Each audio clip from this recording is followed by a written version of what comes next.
أعوذ بالله من الشيطان الرجيم. بسم الله الرحمن الرحيم. الحمد لله رب العالمين. اللهم صل وسلم وبارك على سيدنا محمد الأمين وعلى آله وصحبه إلى يوم الدين. أما بعد، سبحانك لا علم لنا إلا ما علمتنا إنك أنت العليم الحكيم. ولا حول ولا قوة إلا بالله العلي العظيم العزيز العليم. لدى كل حرف كتب ويكتب أبد الآبدين ودهر الداهرين. رضي الله عني وعنكم وعن جميع المسلمين. وقال رضي الله عنه. Bismillahirrahmanirrahim. Dengan nama Allah yang senantiasa bersifat kasih sayang. Alhamdulillah, segala puji sabit bagi Allah. Alladzi hada, Allah yang telah memberi petunjuk. Bihusni dhanni, dengan adanya di dalam hati seseorang sifat baik sangka kepada orang lain dan buruk sangka kepada diri sendiri. Orang itu diberi Tuhan hidayah, petunjuk, ila sabilin najah, menuju kepada jalan keberuntungan dunia dan akhirat. Dan orang itu manikhtar, orang yang sudah dipilih oleh Allah Ta'ala. Keringkasannya, tanda orang yang dipilih Allah mendapat hidayah untuk mencapai jalan keberuntungan dunia akhirat, yaitu hati seseorang itu baik sangka kepada orang lain, buruk sangka kepada diri sendiri. Sebaliknya, tanda orang yang tidak dipilih Allah dan tidak diberi hidayah oleh Allah dan tidak mendapat keberuntungan dunia akhirat, yaitu orang yang baik sangka kepada dirinya, buruk sangka kepada orang lain dari dirinya. Wa ashhadu an la ilaha illallah wahdahu la syarikalah, ar-rabbul maula sattar. Aku telah menyaksikan dengan hatiku dan mataku dan telingaku dan seluruh badanku bahwa tidak ada yang disembah sebenar-benarnya hanya yang bernama Allah. Dia adalah sendirian, tidak ada sekutu sama sekali baginya. Dia adalah seorang pemelihara. Dia adalah seseorang yang menjaga. Dia adalah seseorang yang menutupi keaiban-keaiban hamba-hambanya. Sebagai bukti Allah menutup aibnya kita, yaitu bahwa kami kita kada kelihatan dan kada keciuman. Demikian juga kotoran kita kada kelihatan, kada keciuman. Masing-masing ada wadah di dalam. Seandainya kami dan tahi kita keciuman dan kelihatan oleh orang lain, niscaya siapapun yang dekat lawan kita akan menjauh.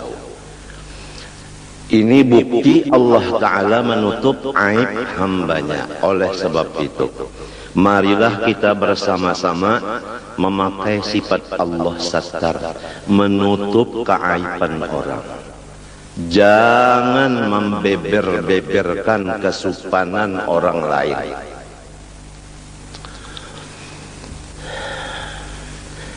Apabila kita menutup aibnya orang, maksud dari menutup di sini jangan salah paham. Maksud menutup aibnya orang tidak melihat aibnya orang. Kalau masih melihat aibnya orang tapi tidak dibicarakan ke orang lain, itu belum dimaksud menutup.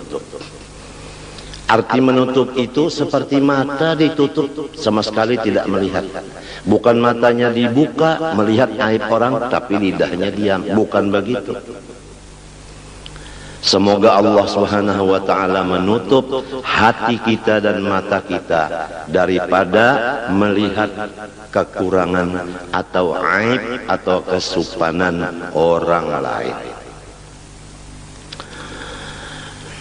Barang siapa menutup kesupanan keaiban orang lain dengan maksud menutup tadi tidak melihat sama sekali, niscaya ia akan ditutup Allah aibnya nanti hari kiamat. Sebaliknya, apabila orang masih melihat aib orang lain, itulah yang bakal dibukakan Tuhan aib dirinya nanti di padang mahsyar, disaksikan oleh semua makhluk Allah. Na'udzubillah min dzalik. Kadang-kadang kita melihat dengan mata, kadang-kadang kita mendengar dengan kuping. Maka penglihat itu langsung masuk ke hati, pendengar langsung masuk ke hati. Lalu si hati kita terbagi dua. Ada hati yang baik sangka, ada hati yang buruk sangka. Kalau hatinya yang baik sangkanya, dia menganggap boleh jadi kayak ini. Nah itu bisa membuat-buat kepada yang bagus. Tapi kalau orang yang jahat hatinya, jahat sangkanya, lalu hanya satu yang dianggapnya buruk semata-mata. Kadang melihat lagi di belakang buruk itu apa. Coba kalau kita lihat, tulijul laila fin nahar wa tulijul nahara fil lail wa tukhrijul hayya minal mayyit wa tukhrijul mayyita minal hayy wa tarzuqu man tasha'u bighairi hisab. Artinya wallahu a'lam. Allah memasukkan akan malam ke dalam siang. Jadi hari ini siang, malam ada di dalamnya. Tertutup malam di dalam siang. Nanti malam hari, maka si siang termasuk di dalam malam. Tertutuplah siang dengan malam.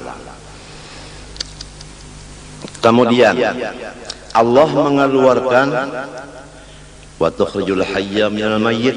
Allah mengeluarkan yang hidup daripada yang mati.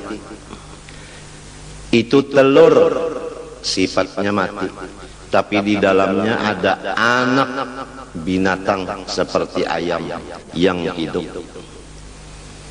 Jadi ditutup yang hidup dengan yang mati. Yang hidup di dalam, yang mati di luar. Kemudian Allah mengeluarkan yang mati di dalam yang hidup. Allah mengeluarkan yang mati di dalam yang hidup. Coba telur tadi mati keluar daripada ayam yang hidup.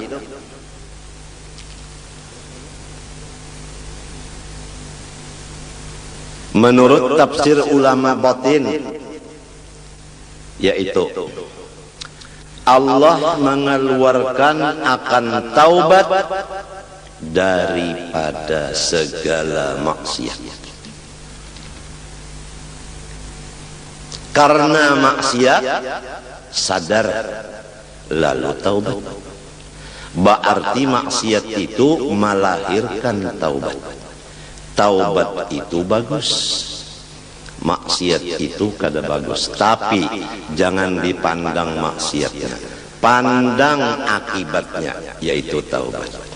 Manusia kalau melihat maksiat begitu saja, niscaya dia tidak ada punya teman sama sekali di dunia ini. Karena kalau bukan malaikat dan bukan rasul, semua punya dosa. Masing-masing kita kada bisa berteman selama kita masih melihat dosa teman. Teman pun karena mau mengawani kita, lamun inya melihat dosa kita. Oleh sebab itu, Tuhan menutup. Jangan melihat dosa orang, nang dilihat dosa seorang. Tandanya orang nang bakal untung dunia akhirat, tandanya orang yang dipilih dapat hidayah, yaitu tidak melihat aibnya orang, buta dari aib orang, tapi sangat yakin dengan aib dirinya. Jadi dia sibuk dengan bersifat tawadhu, merendah diri, karena dia yakin dia adalah aib. Orang lain semua baik.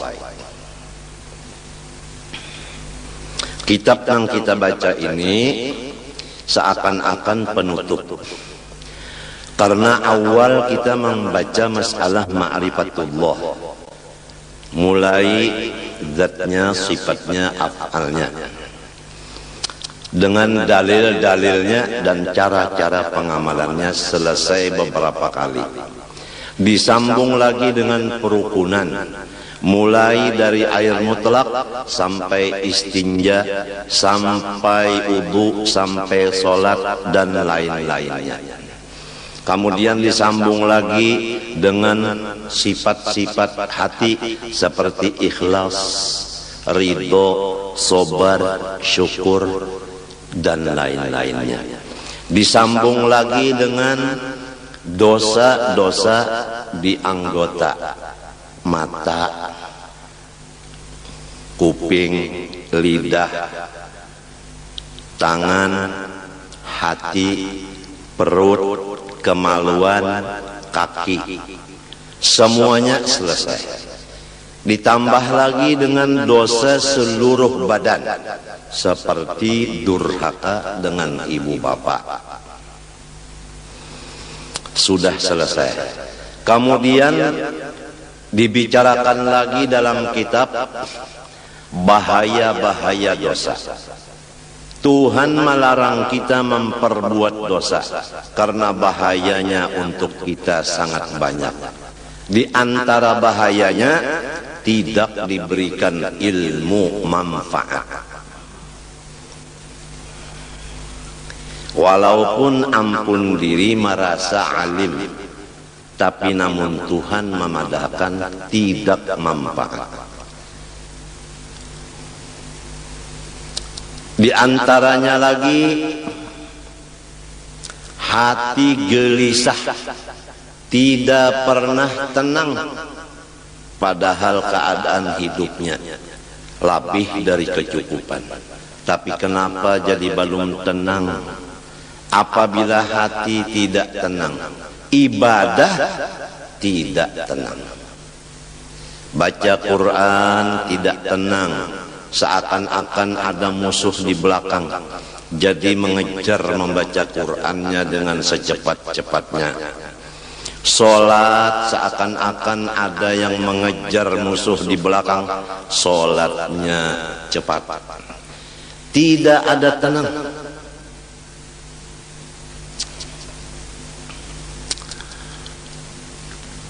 Di antaranya lagi dia gelisah, berkumpul-kumpul.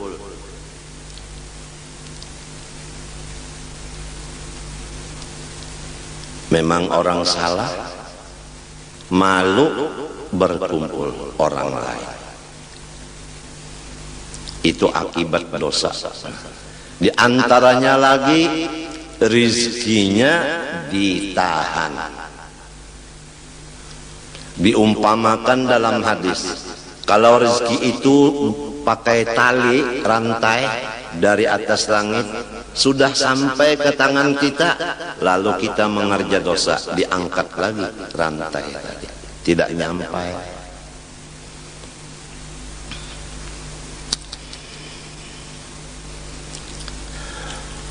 Di antaranya lagi akibat dosa menimbulkan bencana-bencana alam. Kadang-kadang yang berbuat dosa si A, tapi si B, si C dan lain-lainnya kena bencana akibat perbuatan dosa orang lain. Oleh sebab itu Allah berpesan, wattaqu fitnatan la tusibanna alladhina zalamu minkum khassah. Jauhilah akan maksiat, yang maksiat itu hasilnya tidak tertentu kepada yang berbuat sahaja, tetapi kepada alam semesta. Kemarau itu semuanya kena melanda. Padahal yang berbuat maksiat seperti judi tidak semua orang. Krisis ekonomi dilanda oleh seluruh masyarakat. Padahal bukan semua orang berzina. Jadi hasil dari dosa itu membawa bahaya dan binasa ke orang banyak.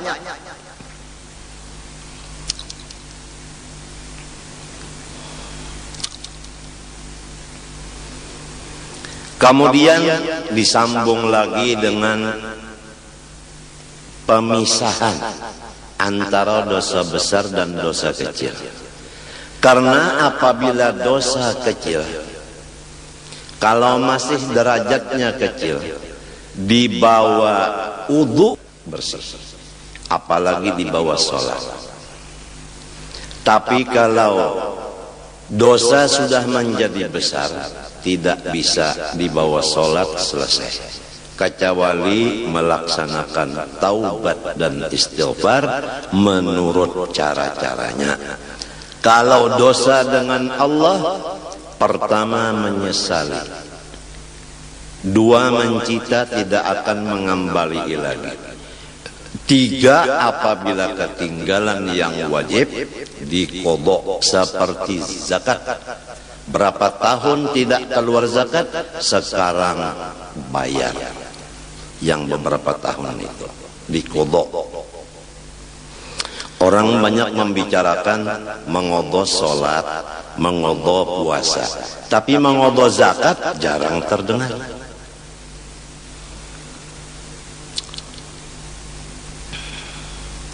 Menuntut ilmu agama yang fardu ain, berapa tahun kita meninggalkan?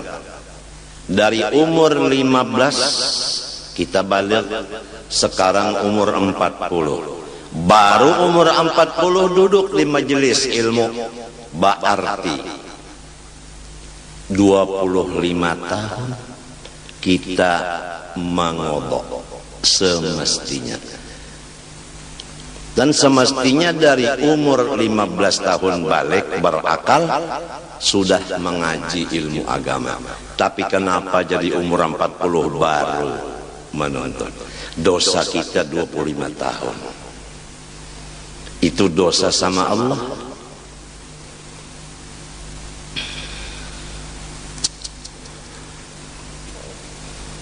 Kalau dosa sesama manusia makhluk, seperti kita buruk sangka dengan makhluk, dosa dengan makhluk.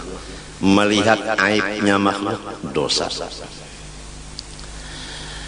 Itu pertama menyesali, kedua mencita tidak akan mengulangi lagi, ketiga mencabut diri daripada dosa itu, kada lagi melihat aibnya orang. Yang keempat, minta ampun kepada orang itu. Jadi 4 syaratnya taubat kalau dosa sesama makhluk. Kalau sama Allah hanya 3. Jadi lebih berat dosa terhadap sesama makhluk daripada dosa terhadap Allah. Makhluk itu umum. Kalau kita di rumah, tentunya gaulan kita di rumah hanya dengan ibu bapak, istri, suami, anak, ipar, dan sebagainya yang di lingkungan rumah tangga kita. Kalau kita bergaul lagi di luar rumah, ada lagi siapa gaulan kita di luar rumah. Sulit menjaga dosa dengan makhluk selama masih bergaul.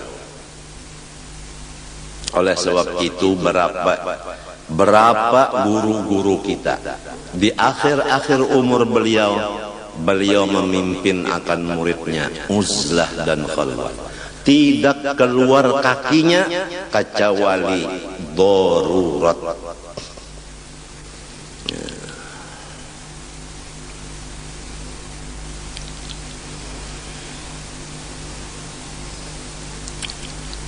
almarhum Sayyidi Muhammad Amin Qutbi berapa puluh tahun.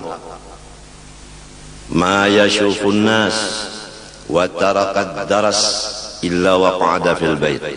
Tidak memandang orang lain lagi dan tidak mengajar lagi, melainkan beliau masuk di kamar kecil menyembah Allah sampai datang Azrail alaihissalam.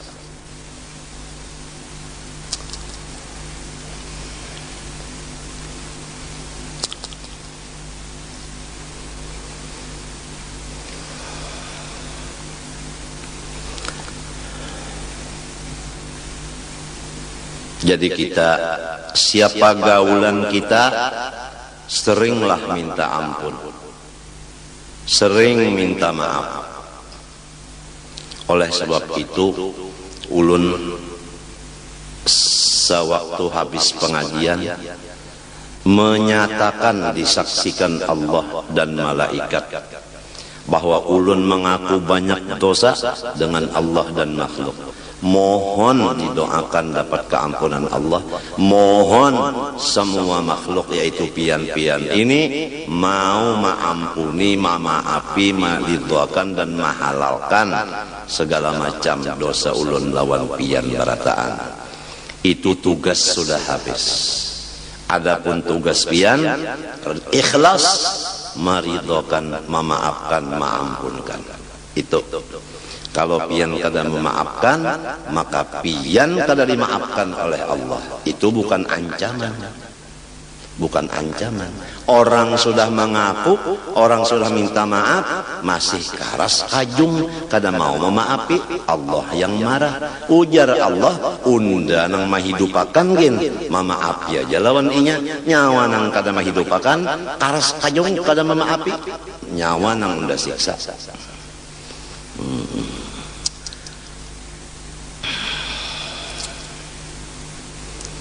Jadi di rumah tangga sifat minta ampun, minta maaf sesama serumah itu perlu sekali. Perlu sekali. Kalau di rumah tuh orangnya misalnya takana babini 3.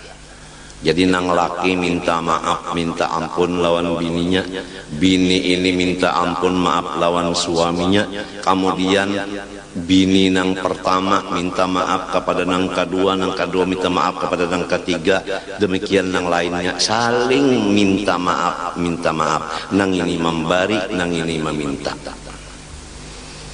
Kalau ingin dapat ampun dan maafnya Allah, mau kemana kita kalau lepas ampun maafnya Allah? Gara-gara kita tidak bersifat mengampuni dan memaafi kesalahan orang. Gara-gara kita tidak mau meminta maaf dan ampun. Apa ruginya kita minta maaf, minta ampun? Apa ruginya kita memberi maaf dan memberi ampun? Jangan masing-masing bahati keras. Tidak mau meminta maaf karena tidak merasa salah. Tidak mau memberi maaf karena emosi. Supaya serumah tanggaan lepas daripada neraka, semua terkumpul dalam surga. Jangan ada satu pun yang di rumah kita tertinggal di dalam neraka. Jadi inilah dianjurkan oleh Quran dan hadis supaya kita suka memaafkan.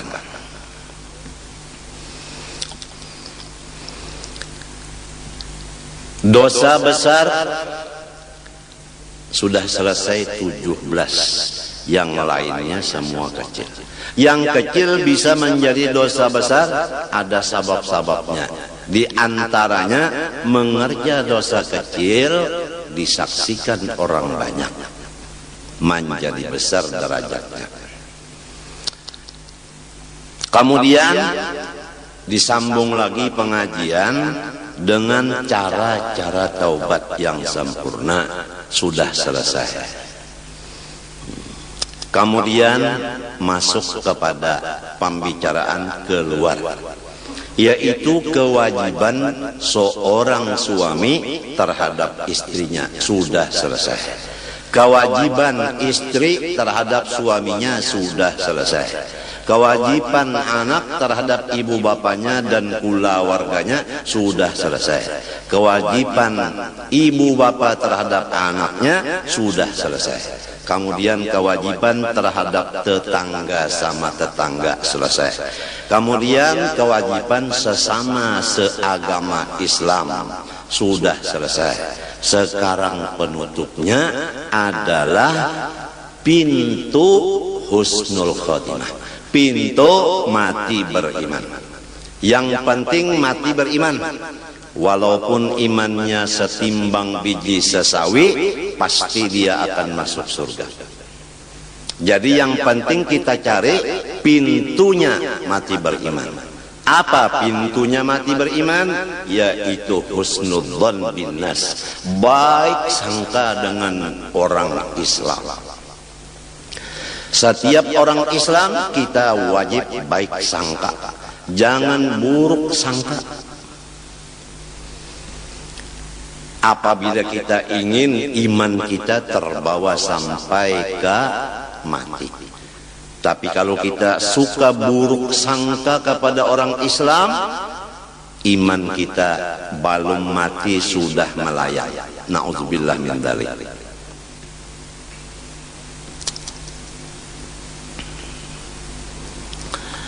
Wa ashhadu anna sayyidana wa nabiyyana Muhammadan abduhu wa rasuluhu nabiyul mukhtar. Aku menyaksikan dengan hatiku dan dengan mataku. Hatiku menyaksikan akan kebenarannya. Mataku melihat akan hasil daripada nurnya Nabi Muhammad, yaitu alam semesta. Bahwa pemimpin kita dan orang yang mendidik kita, yaitu Nabi Muhammad, adalah hambanya Allah, bukan Allah, dan Rasulnya Allah, bukan Allah. Seorang Nabi yang dipilih, sallallahu wasallam alaihi wa ala alihi al-athhar wa ashabil akhyar. Semoga Allah senantiasa menurunkan rahmat dan kesejahteraan kepadanya dan kepada seluruh keluarganya yang mereka itu dinyatakan orang suci.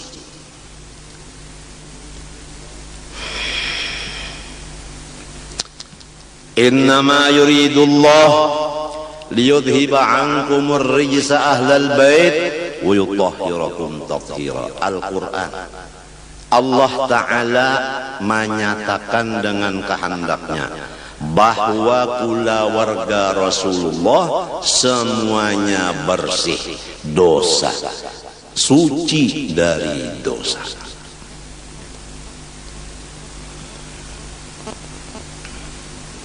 Jadi berhati-hati terhadap orang yang sudah dipilih Allah menjadi keluarga Rasulullah.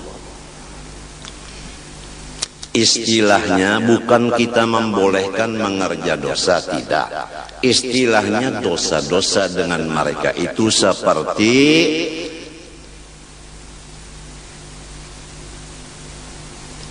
debu yang ada di atas batu yang licin. Begitu angin datang, bersih. Ujar orang Bahari, amas murni, tidak ada karatnya, tidak ada tagarnya. Begitulah keyakinan hati kita terhadap orang yang dipilih Allah menjadi keluarganya. Janganlah keluarga Rasulullah kita anggap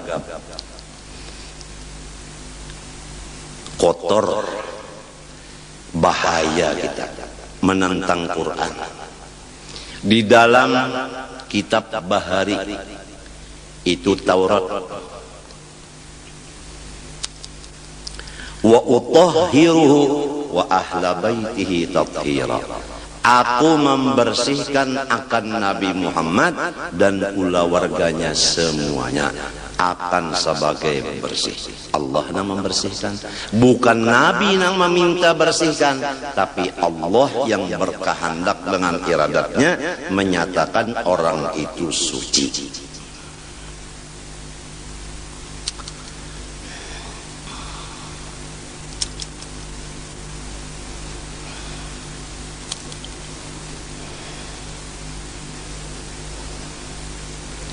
Wa ashabihil akhyar, dan semua sahabat Nabi orang-orang yang baik.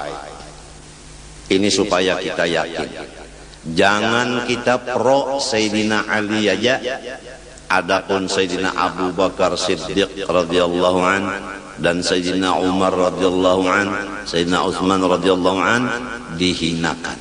Jangan. Semua sahabat Nabi adalah baik. Sabda Nabi SAW, ashabi kan nujum bi ayyihi muqtadaitu ihtadaitu.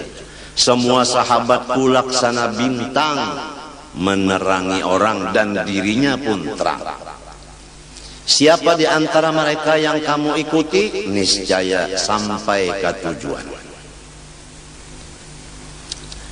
Salatan wa salaman daimaini mutalazimaini ila yaumi tab'atu fihil khalaiqa atub'atu fihil khalaiqu ila Allah ta'ala al-malikil ghaffar. Sebagai rahmat dan kesejahteraan yang kekal keduanya dan berlazim-laziman keduanya sampai hari dibangkitkan padanya oleh segala makhluk menuju hadrat Allah Ta'ala, seorang raja yang luar biasa, sangat pengampun. Kita semua akan mendatangi seseorang raja yang sangat pengampun. Kenapa jadi takut? Yang bakal didatangi orang yang sangat pengampun, kenapa jadi takut? Kalau kita umpamanya tahu bahwa guru kita pengampun, kita baelang ke rumah guru kada takut. Walau kita sering mengupat-ngupat beliau, tapi kita sudah yakin beliau pengampun, kita tidak takut datang. Tapi kalau kita yakin bahwa mertua kita orangnya keras, aduh, walau kita tidak punya kesalahan, rasanya bertemu beliau takut.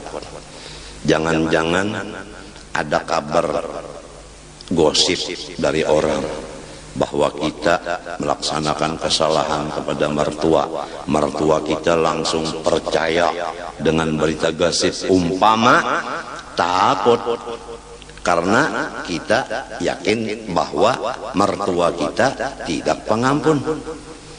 Nah, inilah semuanya Al-Malikil Ghaffar. Allah tuh raja satu-satunya, yang lain semua hamba. Yang betul raja hanya Allah, dan sifatnya pengampun.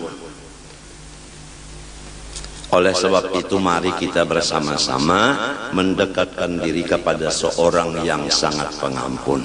Sesudah kita mengaku kita ini karam di lautan dosa.